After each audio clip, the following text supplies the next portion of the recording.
Olá, estamos aqui para mais uma gravação do podcast, hoje com o GDIP, Grupo de Estudos em Direito Penal Internacional, representado por Letícia, Amanda, Isadora, Maria e Ana.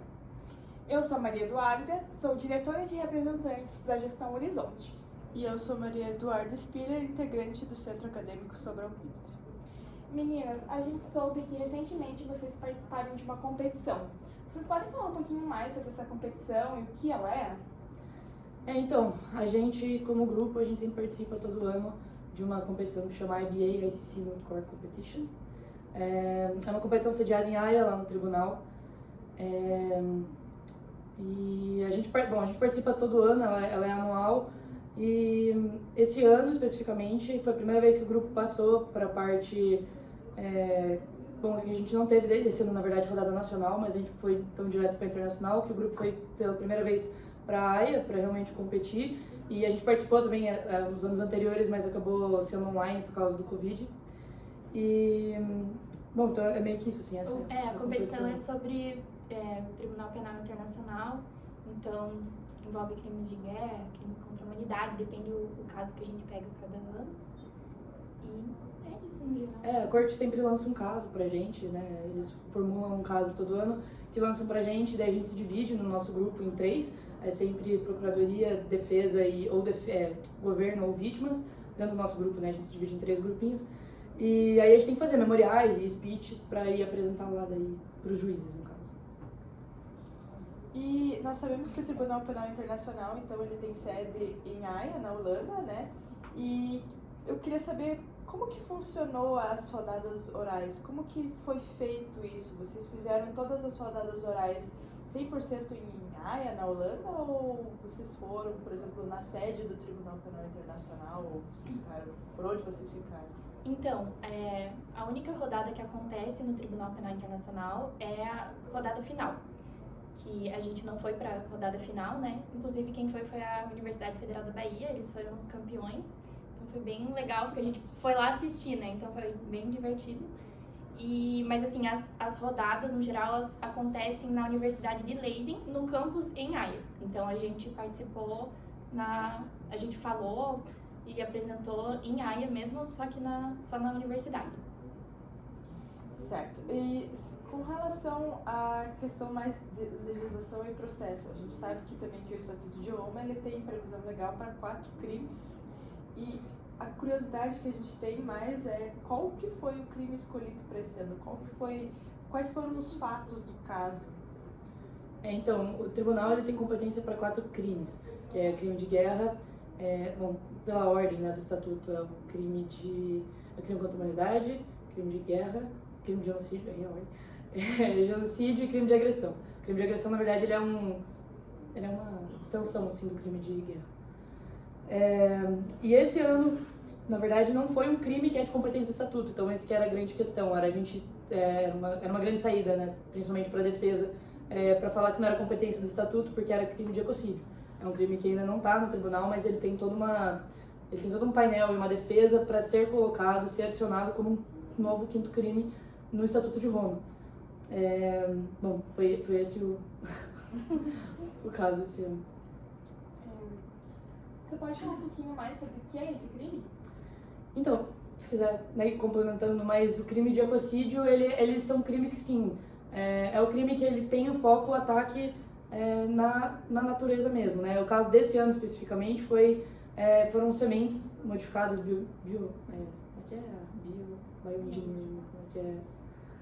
biologicamente modificadas para serem resistentes a apenas, só poderiam ser tratadas com um certo agrotóxico de uma companhia específica. Então ele que estava sendo acusado, era o CEO dessa companhia que estava sendo acusado lá no tribunal, era ele que estava sendo julgado.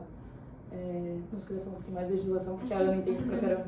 Então, é que justamente como a Lê comentou, a questão principal do caso desse ano era se a gente podia enquadrar, né, a conduta que aconteceu, então o crime que ocorreu, como crimes contra a humanidade, que foi o que uma das decisões que a corte tomou, ou se a gente ia entrar numa questão de princípio da legalidade e o crime não era de competência da corte justamente por ser crime de ecocídio e ele não ser de competência do TPI atualmente, né? E daí, então, a gente entrou nessa discussão. Defesa tentando enquadrar como ecocídio, daí a corte não teria competência, promotoria e Estado tentando puxar mais para o lado de outros atos desumanos dentro de crimes contra a humanidade.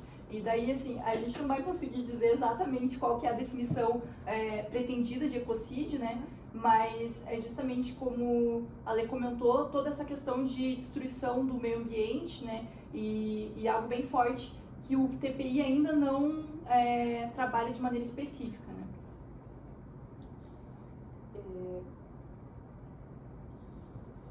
Acho que partindo então para perguntas mais específicas relacionadas à composição do grupo, como que ficou dividido isso? Quem ficou com o quê? Quem que foi representar a defesa? Quem que foi o Estado? Quais foram os oradores escolhidos? Então, assim, como a Letícia já falou no começo, o nosso grupo é subdividido em 3 grupinhos menores, né? O governo, a promotoria e a defesa. E dentro disso, a gente estava na defesa com a Milena de speaker, a Isadora até auxiliou ela como pesquisadora, porque não tinha como entrar uma pesquisadora propriamente dita com ela na hora da inscrição. Aí no governo estava eu e a Gabriela, que era speaker, eu estava como pesquisadora, e na promotoria a gente tinha a Amanda como pesquisadora e a Gabriele como speaker. Só uma dúvida, qual que é a diferença entre a Procuradoria e o governo? É, assim, bem difícil falar sobre essa diferença, na verdade, porque a gente defende pontos bem parecidos. Mas a promotoria seria mais para acusar e a gente meio que entraria como vítima, né? Porque eles colocaram como governo, mas seria meio que representando as vítimas do caso. Uma pergunta que fizeram lá na competição, que eu acho que deixou bem claro, foi tipo, quando perguntaram pra Gabriela, que era speaker do governo, tipo, como que se o Estado não deveria ter tido uma resposta melhor para o que estava acontecendo, porque era teoricamente uma economia agrária no lugar onde foi atacado, e se o Estado não deveria ter tido uma reação melhor para a situação, se eles não deveriam ter controlado melhor a distribuição dos alimentos que estavam restando e tudo mais. Então, tipo, isso é competência do governo falar, entendeu? Agora a Procuradoria, ela vai chegar falando, tipo, não, porque olha o que ele fez, olha que ele... como que ele atacou aqui, como aconteceu, mas acaba sendo uma linha meio parecida, né? Porque os dois meio que tem que, né? Os dois têm a mesma intenção de trazer um responsável, né? Então, mas essa é uma questão interessante, porque a gente já teve casos anteriores em que, às vezes, porque como as meninas comentaram, pode ser tanto um governo quanto vítimas, né? Vai depender do caso de cada ano. E a gente já teve situações em que as vítimas, por exemplo, discordaram tanto da defesa quanto da promotoria, né? Então, como as meninas comentaram, a promotoria é mais vinculada ao tribunal. Então, é a parte de acusação do TPI e o governo não necessariamente vai estar diretamente envolvido com isso. Pode ser um outro estado que foi afetado ou que tentou agir na situação e não conseguiu. Varia bastante. E as nossas speakers não estão aqui hoje, mas a gente se divide em são 7 integrantes na competição, são sempre 2 coaches, que foi eu e a Isadora. Aí tem 3 speakers, que é a Milena, a Gabi e a Gabriela, e as 2 pesquisadoras, que foi a Amanda e a Maria. A gente precisava, né, de um terceiro pesquisador para entrar junto e acabou entrando a Isadora, então ela acabou indo também de pesquisadora. E a Ana foi fundamental pra gente, sem ela a gente não teria conseguido chegar onde a gente chegou, que faz muita pesquisa, que está sempre ajudando. Ela não foi viajar com a gente esse ano por uma questão de realmente falta de tempo e não conseguiu adequar com o trabalho dela e com as férias dela, mas, né, teve sempre aqui ajudando a gente. Obrigada. E vocês podem falar como essa competição e essa experiência toda de viagem, enfim, ampliou o horizonte de vocês, não só sobre o tema, mas também sobre a carreira e vida pessoal?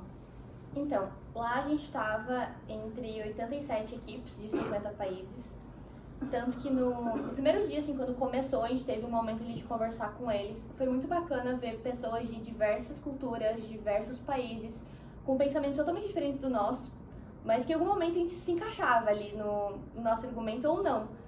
Por exemplo, como a gente assistia também a apresentação dos outros subgrupos do nosso grupo, né?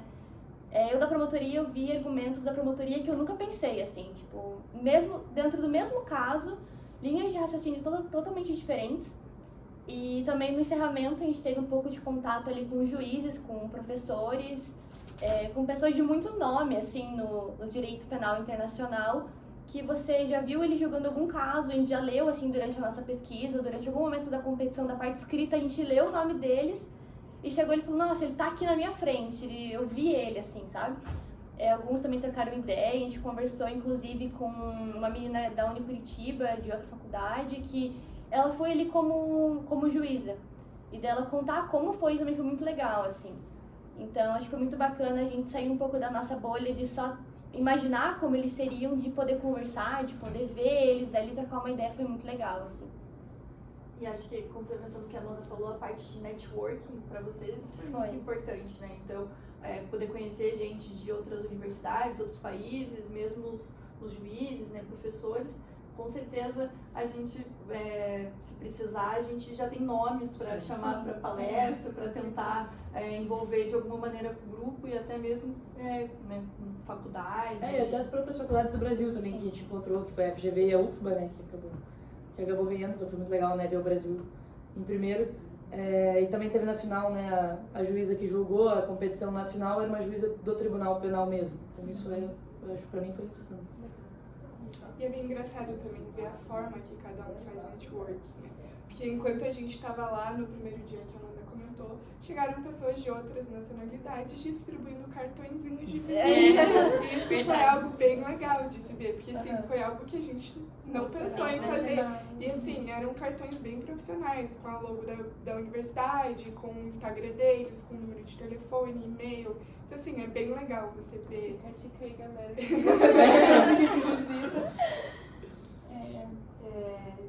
Acho que uma pergunta que combinaria com a pergunta anterior seria, vocês acham que essa experiência que vocês tiveram vai ajudar bastante na prática profissional de vocês? Sem dúvidas. Acho que principalmente a oratória, assim, tipo, porque ali você tava diante de pessoas que você sabe que você precisa de uma postura. Você não tá ali pra conversar com seu amigo, você não tá pra falar de uma forma informal, você tem que ter respeito, você tem que se portar como um profissional. Mesmo sendo estudante, mesmo sendo universitário, é alguém que tá pra te tratar como um igual. Então, e pra te avaliar. Então, eu acho que a gente teve que falar, tá, ok, eu sou universitário, mas eu tô como um profissional aqui, tem que ter postura, tem que falar com respeito, tem que ter uma boa oratória, tem que se portar, tem que argumentar. Tanto que em alguns momentos a gente tem um rebuttal, né, na competição, que assim, primeiro a gente apresenta os nossos argumentos, depois, por exemplo, eu sou da promotoria, no caso. A defesa depois falava e então a gente tinha o nosso rebuttal, no momento a gente rebateu o que a defesa falou. E a gente tem que trazer argumentos. Então acho que até mesmo sendo no Brasil, em algum momento a gente tem que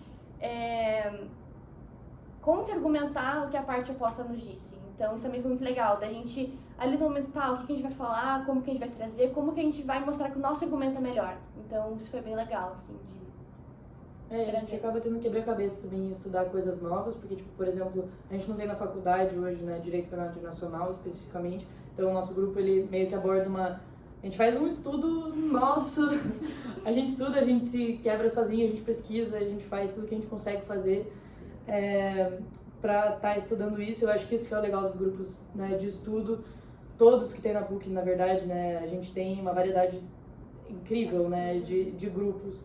E como que eles abrem essas portas, tipo, pra gente. Pra gente eu acho que é incrível, assim, né, pensar. Porque a gente foi parar na Holanda, né? Tipo assim, a gente parou na Holanda, quando a gente viu, tava lá. Mas óbvio, com muito esforço também, né? Não foi fácil, não. Mas de como os grupos, eles abrem essas portas, né? Até para conhecimento fora da faculdade, né? Tem os, né, também que seguem a mesma linha. Mas como assim, se a gente não pega isso com a gente não ia ter, né? Acaba sendo uma coisa nossa, e como que então, né, abre essas portas e a gente vê como faz muita diferença, realmente, para tudo que a gente faz. E assim, querendo ou não, a gente nunca mais vai ter a oportunidade de participar disso.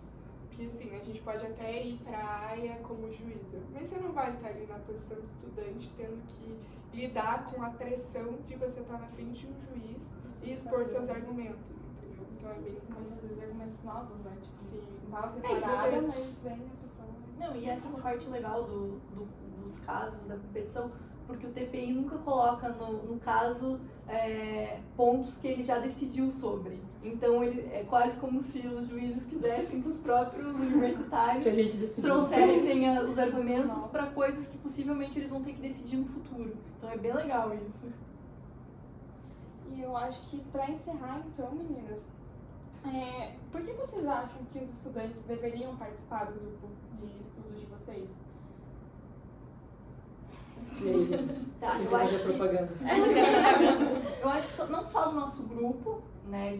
Eu acho que como a Lê comentou, os grupos de estudo fazem a diferença na parte acadêmica e, quem sabe, na vida profissional, né, de um estudante. Então, acho que assim, vai atrás da lista dos grupos de estudo da faculdade, vê o que te chama mais atenção, manda mensagem para alguém. A Chapa Horizonte tem uma lista com todos os grupos certinho, bem bonitinho. E com os representantes. Com os representantes dos Instagrams. O Instagram. Manda mensagem pro Insta, manda mensagem pro representante, pergunta sobre o que é o grupo, vai atrás, porque eu acho que faz toda a diferença, né? Ainda que no começo você queira ir só pelas horas complementares, a gente sabe que isso é uma realidade, com certeza você vai aprender alguma coisa. A gente hoje em dia não tá pelas horas mais, não. A gente já passou esse ponto que o estresse. Pô, eu tô prestes a me formar, então claramente não é pelas horas.